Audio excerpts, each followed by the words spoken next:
Hello, Instagram and the world. My name is Jonathon Melendrez. I'm a professional ballroom dancer. I'm a wedding choreographer and a three-time champion, three-time winner of the Knot. I want to let everybody know that Monday and Fridays we do the stream live, Mondays and Fridays at 12 o'clock.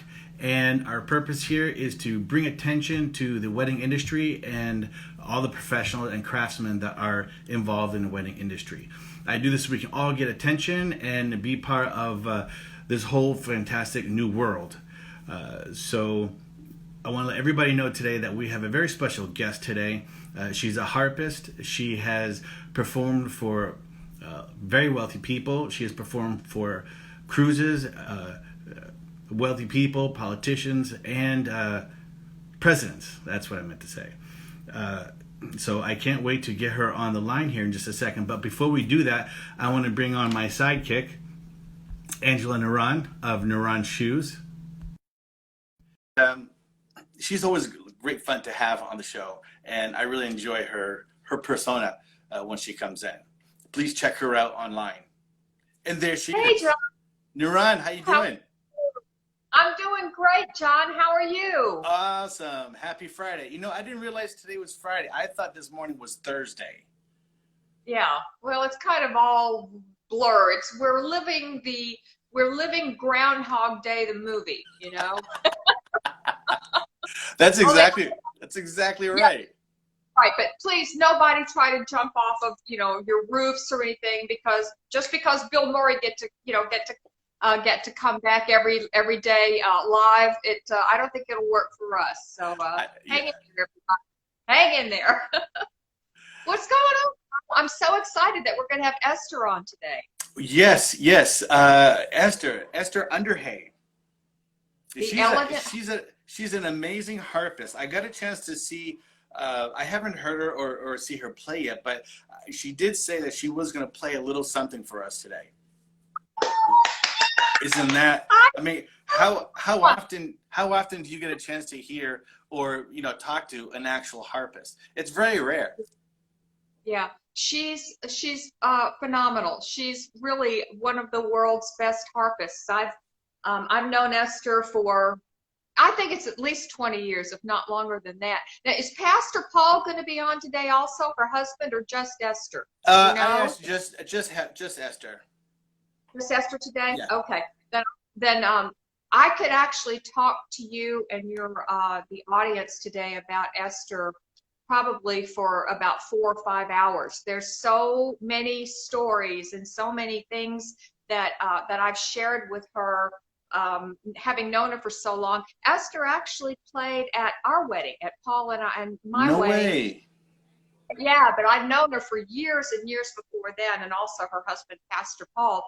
But Paul and our wedding was a bit of a disaster because Hurricane Jean hit on my wedding day, which was supposed to be September the 25th of 2004, but we wound up getting married one day early. And Esther literally drove through the pre-hurricane to get to the place where we wound up getting married. We had a super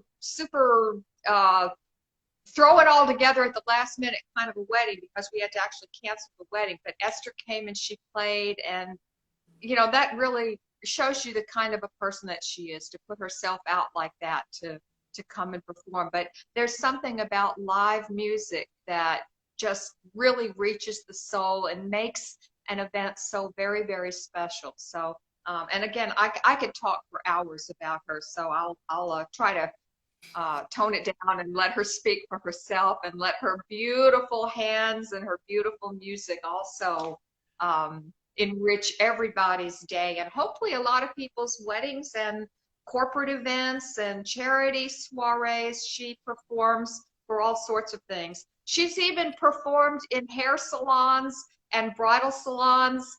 And when I do the New York Couture Bridal Market, a couple of years ago, I took Esther with me. We rented a harp. She played the harp in our suite at the bridal market every day for 3 days, and that was pretty awesome. Yeah, not too many people can say that they have a professional world-class harpist playing in their in their suite while they are trying to sell shoes.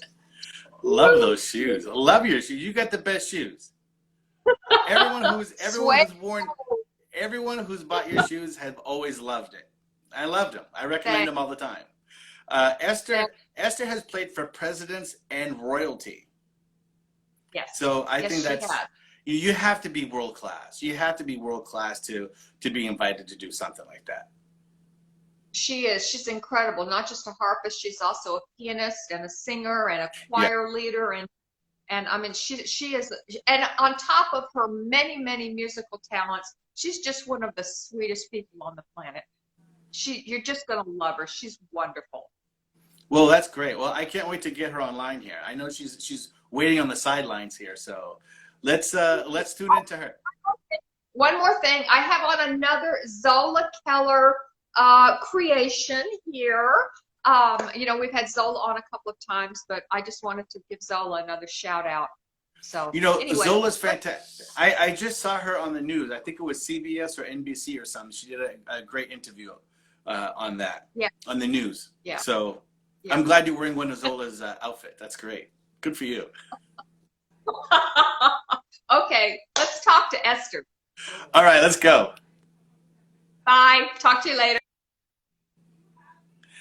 Okay, so we are going to invite the Elegant Harp here. She's on Facebook as the Elegant Harp, and let me introduce everybody to Esther Underhay. Hi, Esther. Hello there. How are you? I'm fantastic. It's so nice to see you. And you as well. You know, before we went on, and I went back on your Facebook. You're on the Facebook as the Elegant Harp. I think that's fantastic. That's great. How'd you come up with that? Well, I just think that the harp is very elegant. So when I was looking for a name, when I moved to South Florida 21 years ago, I thought, okay, let's just call it the Elegant Harp. That's totally appropriate. Yeah, I think that's fantastic. So I gotta tell you, you know, it's not every day do I get a chance to meet somebody who plays the harp, much less even see a harp in real life. How did you get started in the harp, playing the harp, learning the harp? Well, that's actually a good question. I'll try to make it short. I started playing the piano since I was very, very young, about 6 years old. I started playing the piano, loved the piano, went to university as a piano major, but I had to take a minor study, and they offered harp. And I thought, oh, that would be cool to do. My parents actually had harp music at their wedding. My dad's cousin played the harp. So my mother, unbeknownst to me, my mother had tried to buy the harp because she was no longer playing. She really wanted one of her daughters to play the harp. So when I called my mom from university across the country, we were living in Canada at the time, and I called my mom and I told her that I was taking harp, it was like incredible. It was just like heaven opened up for her. Okay. So I did not know that this was my mother's dream, was for me to play the harp. Wow. So she got a double blessing because my daughter plays as well, and we do a lot of duo. So yes. Right now I've got 2, 3, 4, 5 harps here in the living room. So 5 harps? Yeah, they're all a little bit different. But yeah, so not only did it absolutely please my mom, but it's been amazing for me to be able to do that with my daughter. Wow, well. I think that's so amazing. So like when you were little learning the harp, did you have to like drag the harp wherever you went?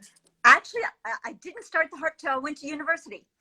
So, I was always playing the piano, but then, and my husband, I was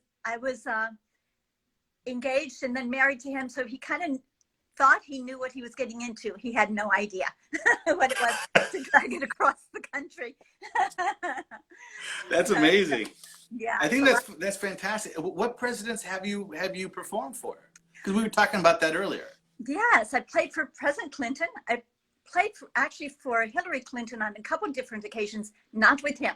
One was for the G7 summit in 1995, and that in Halifax, Nova Scotia, and that was really incredible to play for all the world leaders' wives.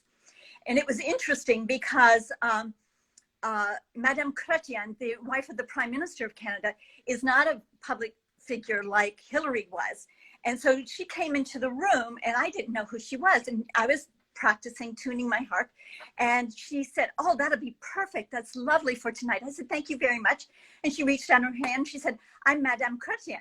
I said, "Oh, thank you very much." The Prime Minister's wife. So that was kind of cool to do. And Hillary came up to me, and of course we called her. I was interviewed on CBC radio the next morning at 6 o'clock in the morning because I couldn't tell anybody who I was playing for. And of course I referred to Hillary, and they said, "Oh, you're on a first name basis with her." Whoops. But everybody called her Hillary. That was it. You know? Sure, Hillary. So then I played for her again when she was running for the Senate. And then I played for President Bush Sr. And I played for Trump on numerous occasions before he became president, and have a couple times since then. Wow. So 3 presidents and one. Oh, and I played for Ross Perot at one time too. So yeah, a few of them. Now, you also mentioned, or it's on your Facebook page, royalty. You play for royalty. Yes. Prince Edward, yes, came over from England. And so we had a state dinner for him. They were naming a park after him. And am I right, Paul, on the name? No. Yes. I had a mind slip here. We won't talk about age. And so it was really cool. Got to play in an ensemble for him at a state dinner. It was so noisy because this was not, a hotel that just the acoustics were terrible. So the leader of the group said, "Play Blastissimo." So I was playing my harp. Fortissimo means really, really loud. Right. Pianissimo means really, really soft. Blastissimo is as loud as you can play. Wow. But it was really cool. That's amazing. Not Yeah. that's an opportunity not everybody can get that. It's true. The harp certainly has opened up a lot of doors. And in fact, I played in, just a shout out to Nuran. And it's actually, I guess, because of you and her dance lessons with you many years ago that I met her. We go to these bridal shows, and some of our lifelong friends, people become lifelong friends. Look at these shoes. Aren't these to die for? Okay. Are those Angela Naran shoes? These are Angela Naran's. I was going to play for a baby shower, and I can't tell you who it was because I had to sign an agreement that I wouldn't say, but for a sports icon, for his wife's baby shower. Wow. For a little girl. And of course, in Palm Beach, you have to wear Lily Pulitzer, for a baby shower, of course. So she dyed these. And even with these little bows, can you see that? Isn't that adorable? They are gorgeous. Her shoes are not just for brides. They are for everyone. And I love, love, love her shoes. That's awesome. That's great. So what kind of music do you play? Is it, do you take like requests? Do you like play rock and roll, on the harp, or is it just special harp music? I love that in that you can play virtually everything on the harp. People think of it as angels in heaven. Yeah, I think that too.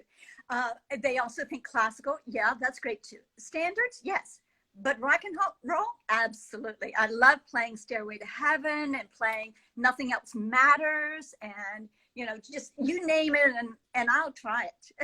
So I have about 1,700 songs on my tablet that I take with me everywhere in case they ask for something that I don't have memorized, and so I can pull it up for them. Have you ever played Queen or AC/DC on the harp at all? I haven't. Actually, I'm interested in learning the Bohemian Rhapsody. Yeah, but I haven't got it down yet. I haven't. It's amazing. So. What kind of requests do you get from these events that you play? Everything, pretty much everything. Of course, weddings. It's going to be "Marry You, Marry Me," 1,000 Years, All of Me. Any of these for weddings. Right.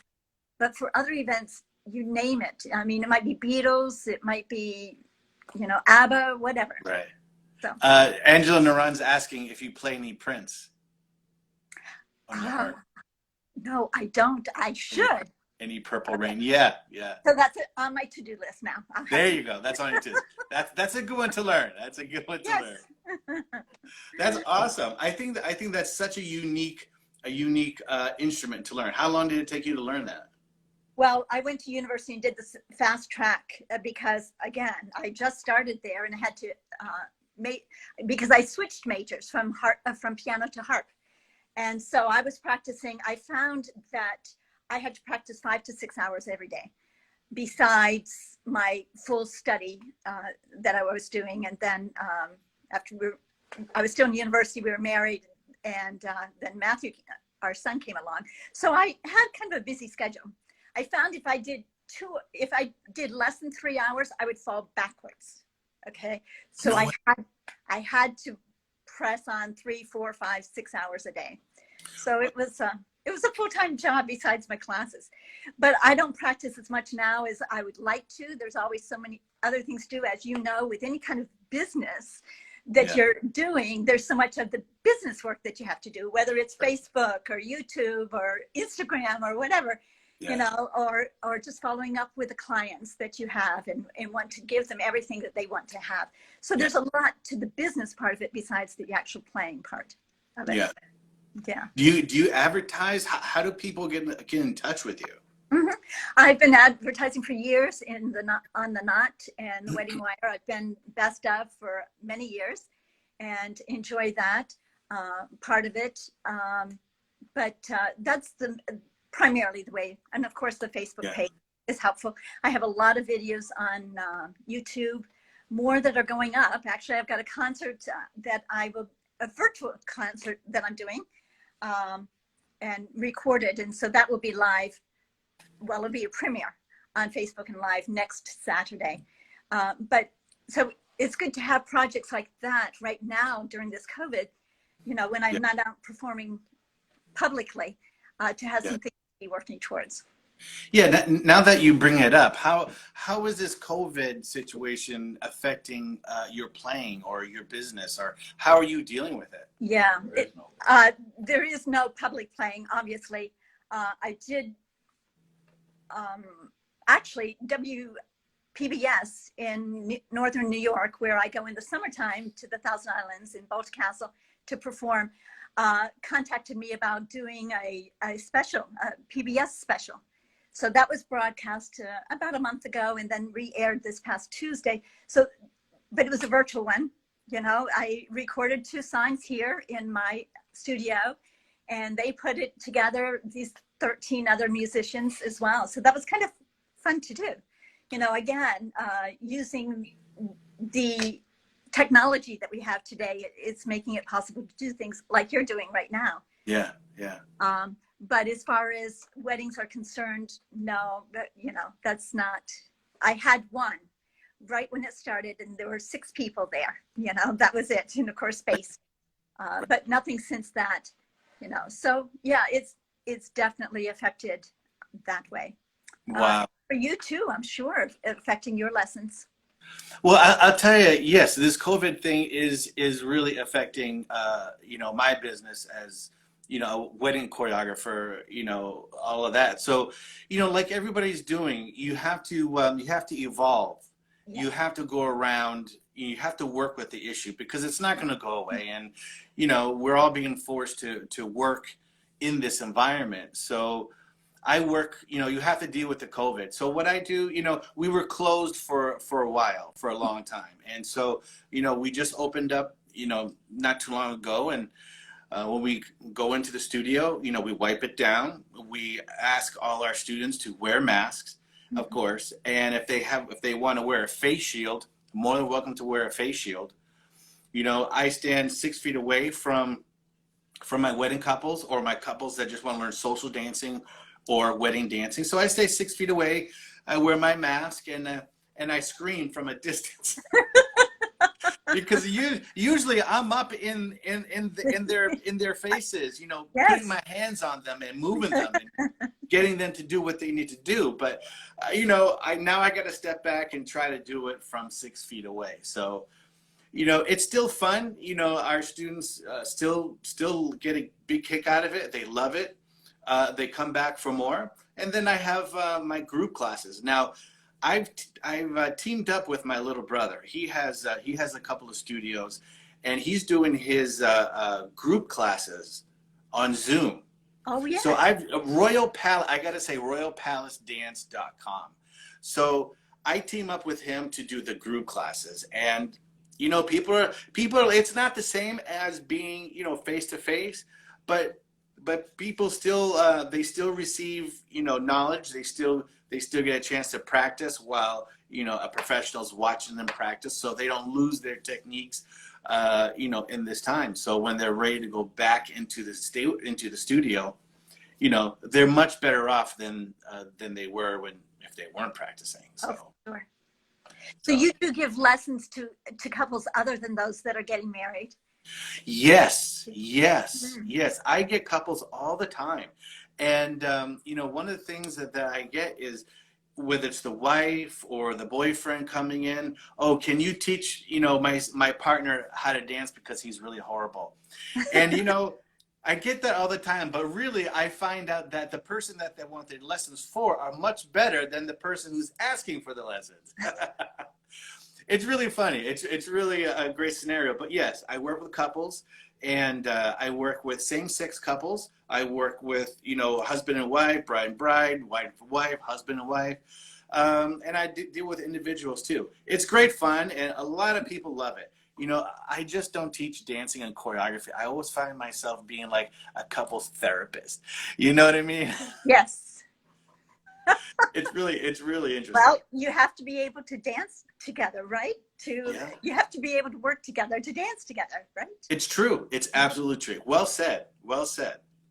So yeah, and you could tell some couples need some help dealing with each other too. Is that a challenge if the bride is much better than the groom? Because of course the guy's supposed to lead, right? Is that a challenge? Yes, it is a challenge. But you know what?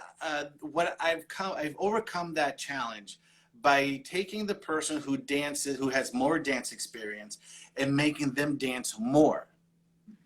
So the person with less dance experience can look, can stand there and look statuesque, stand there and look strong and powerful, while the other person dances more and highlights the person who doesn't dance as much as the other one. So I've managed to work around that obstacle. And you know what? They love it. It works out great. It works out great, especially for the wedding couples. Usually it's the man that doesn't have much dance experience, and it's the bride who has more dance experience. So, which works out great, because the theme is usually, Beauty and the Beast, or, she wants to be the princess. He's the knight in shining armor. So I give the princess more things to work on. That sounds like yeah, it works out great. So how soon should they get started on their lessons leading up to the wedding then?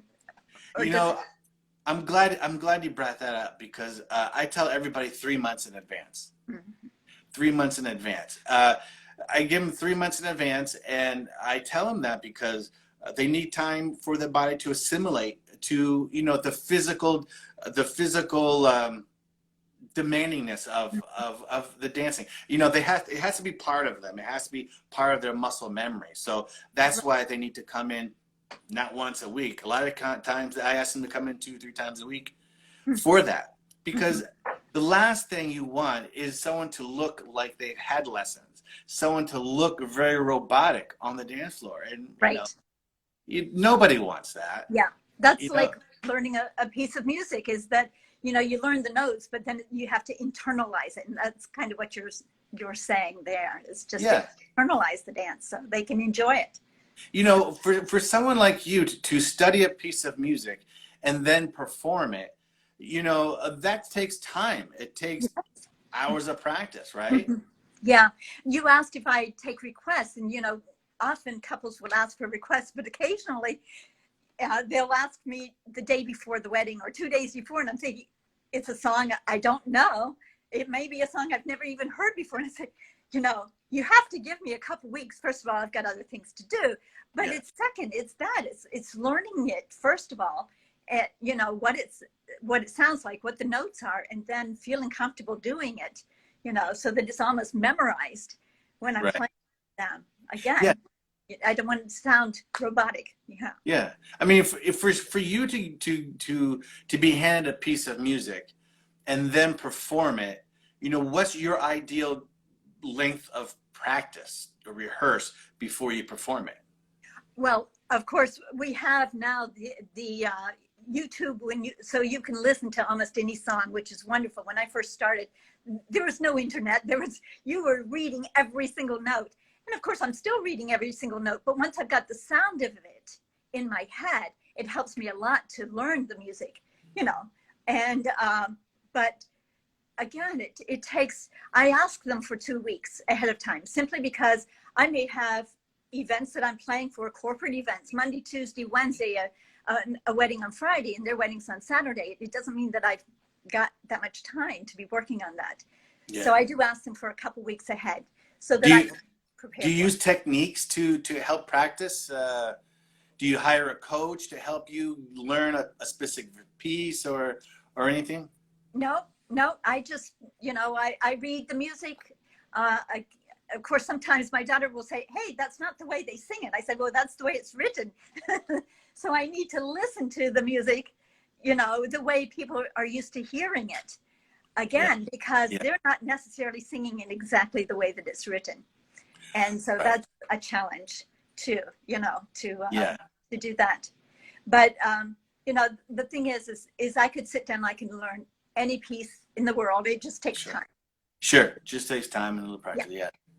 Now, I hate to impose on you because to play something, but I've mentioned that, you know, that you're going to come on to the live stream here, and they all ask me, is she going to play something? Is she going to play something? Is she going to demonstrate what she does? And I'm thinking, well, maybe she will. I mean, we briefly talked about it, but, you know, maybe she will. I know that people would love to hear it. Are you able to, do you have time to play? Well, I just happen to have one right here beside me. Just in case. Just in case. How convenient. Before I do that, I want to give a shout out again. You know, we talked about Angela Naran and how I met her at a bridal show. And it's really interesting how the people, the picture behind me, this portrait was a photographer that I met at a bridal show, became lifelong friends, Larry Capdeville with Photography by Imaginations. But he did that at the Spanish monastery of Annalisa and myself. We actually flew him to New York for our daughter's wedding. So we were just so impressed with his work and just amazing.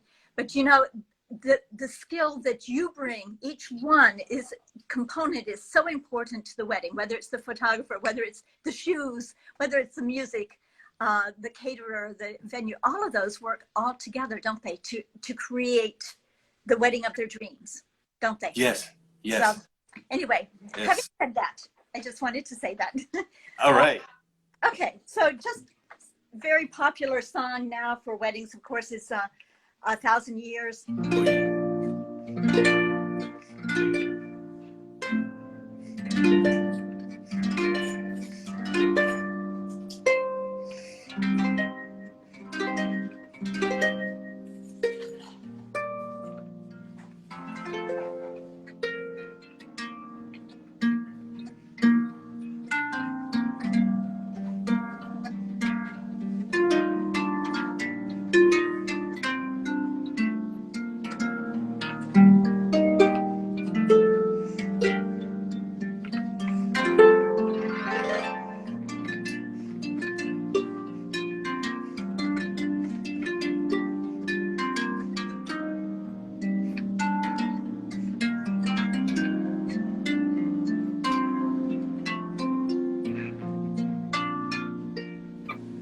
Then, of course, a little bit of canon in D. What would a wedding be without that, right? Absolutely.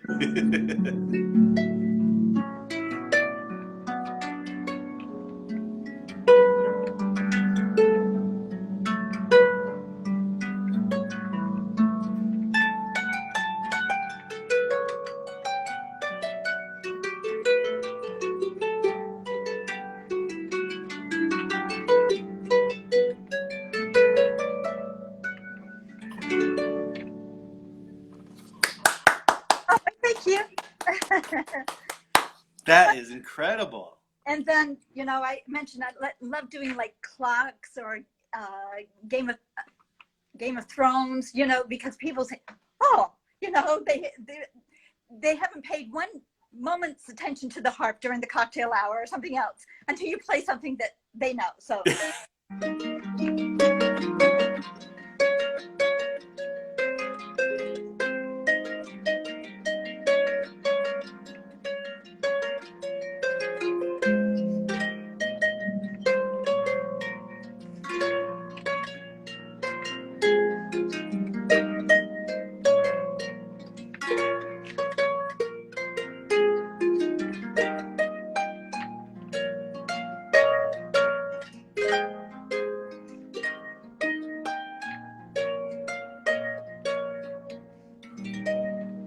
Just excerpts, but anyway. Yay! Wow. Thank you. That's And amazing. just a little bit of Stairway to Heaven for you here. Oh, yes, yes, yes.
Wow.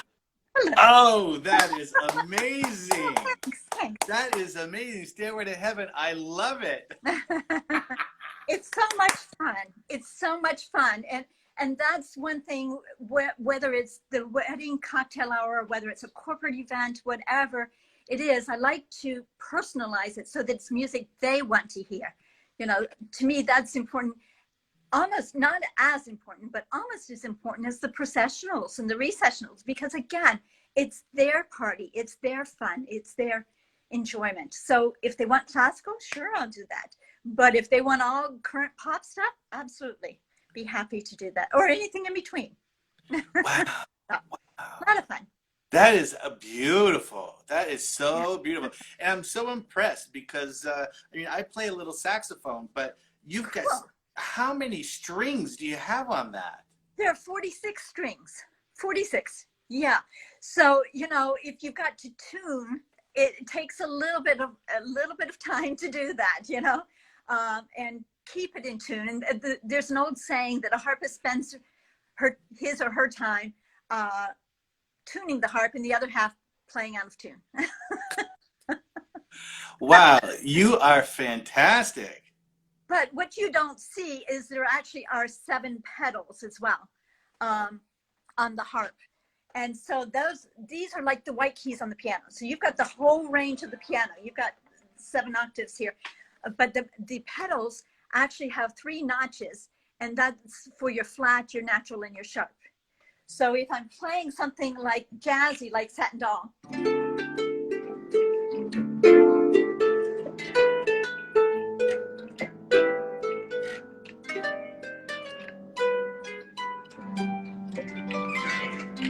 I've only changed about 20 pedals in that little bit there. So Wow. yeah, so it's challenging. That's the challenging part. It's much like the piano. It's not like a violin, a guitar, or a cello. It's like a piano, but you don't have the white keys, the black keys right there. So when you're trying to improvise, you have to change the pedal to get the F to the F sharp. And then you've got to put it back again, or else you're going to have a problem because you've got a wrong note. Right. So Right. that's a challenge, but you know, that's what makes it fun for me. Wow. That is fantastic. You are an incredible musician. I love that. Thank you so much. That's fantastic. I'm getting questions about how to book you. How do Okay. people reach you? Absolutely. My website is elegantharp.net, not .com. Okay. I chose the name, and so then when I went to get it, I realized there was a girl in Chicago. She's got .com. I said, oh, okay. So it's elegantharp.net. And then on Facebook, it's The Elegant Harp. The Elegant. The Elegant Harp. And on YouTube, The Elegant Harp. So that's, of course, you can go to the website. You can call me. My number is 561-702-4277. You know, we used to have letters, and that was HARP. 4277 is HARP. So wow. 561-702-4277. But as I said, I'm doing and talking about the tuning. I did a virtual concert, recorded it, recorded at W Moda. I don't know if you're familiar with Wiener Gallery of Decorative Arts that's in Davie. It's amazing. If you haven't been there, you need to go. It's just, right. They have the Chihuly glass, and I don't know if you're aware of that, but it's just, go to the website. It's gorgeous. Yes. But I was filmed there doing a virtual concert, and that will be on my Facebook page next Saturday at 7:00. Right. They aired it on theirs a couple weeks ago, but it will be on YouTube and on mine. But the challenge there was the tuning. Again, is that I was constantly tuning, and yet the harp was going out of tune, and it's very much a challenge. You know, you sit down to the piano, once it's tuned, that's it, it's tuned. You know, wait till 6 months, and you have to tune it again. Wow. But, you know, it's a challenge that way, as far as you know, keeping in tune. Depends on the temperature, you know, the humidity, the hot, the cold, all of that. Mm-hmm. Are you playing anywhere locally, or you have anything coming up that if some people want to come watch you live? Well, there is nothing live happening right now. So okay. that's why I have done that. I figured, okay, I was going to put a concert up there. So that again, that's next Saturday, not this is Friday, right? It's not tomorrow, but next Saturday. I used to perform actually at the Ritz-Carlton Palm Beach years ago, when that was regularly every night there. But it changed over to the O, and I'm only there occasionally. I'm on there for Valentine's Day in the spa, which is an amazing place to go. Yeah. And just play there. But no, you know, it's all private events now.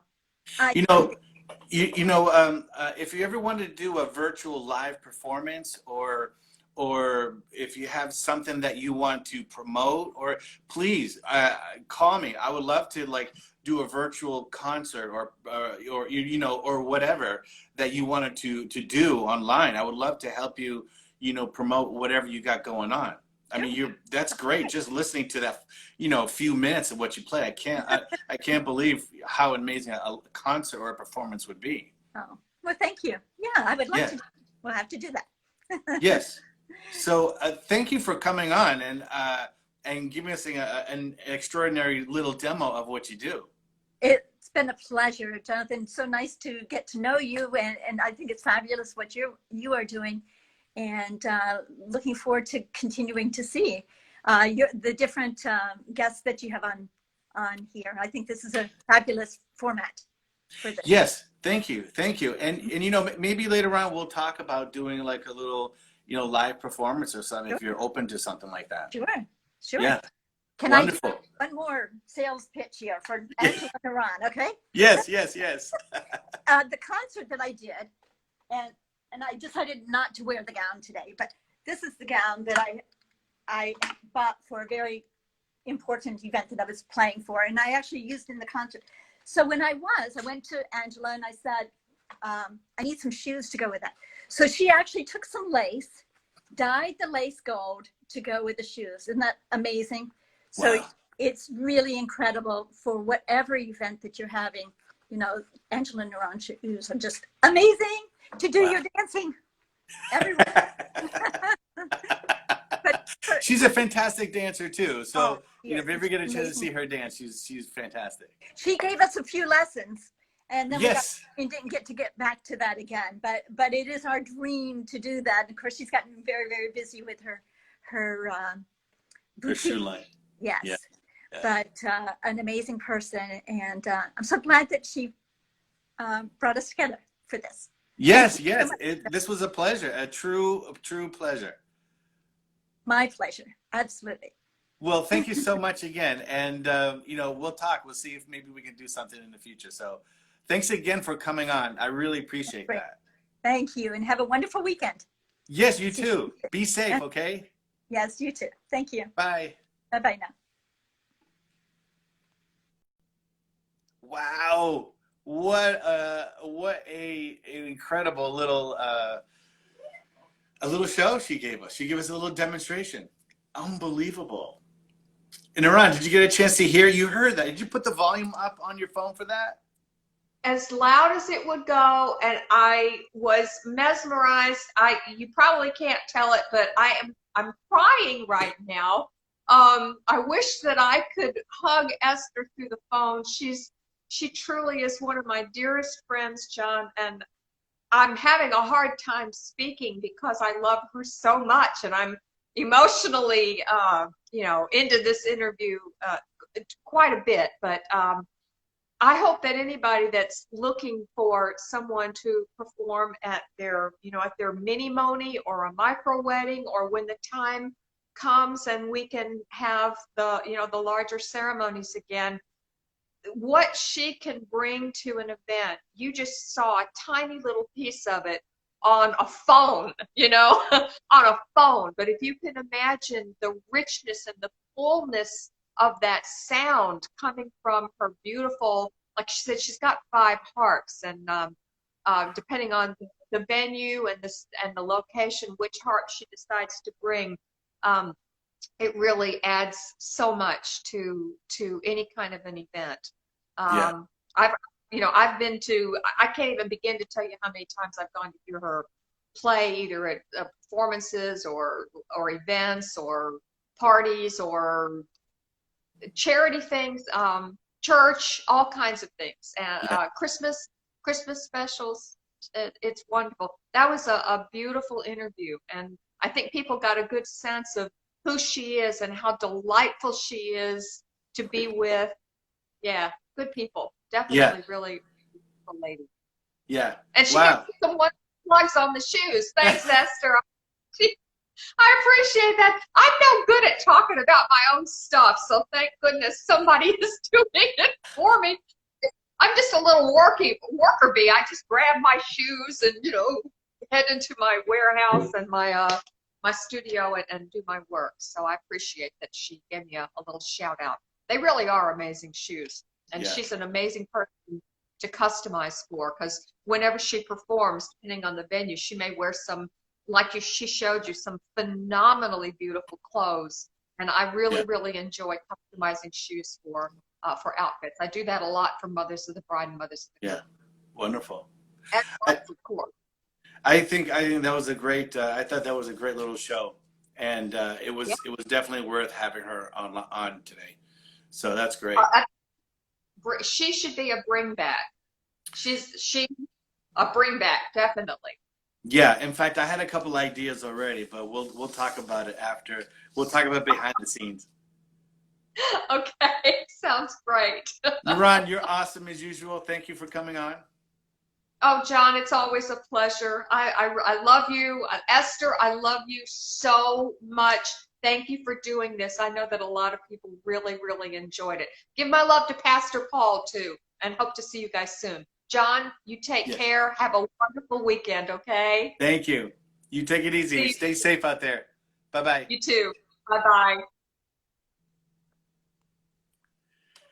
Wow, that was fantastic. Very exhilarating. Again, that is Esther Underhay, and you can find her on Facebook.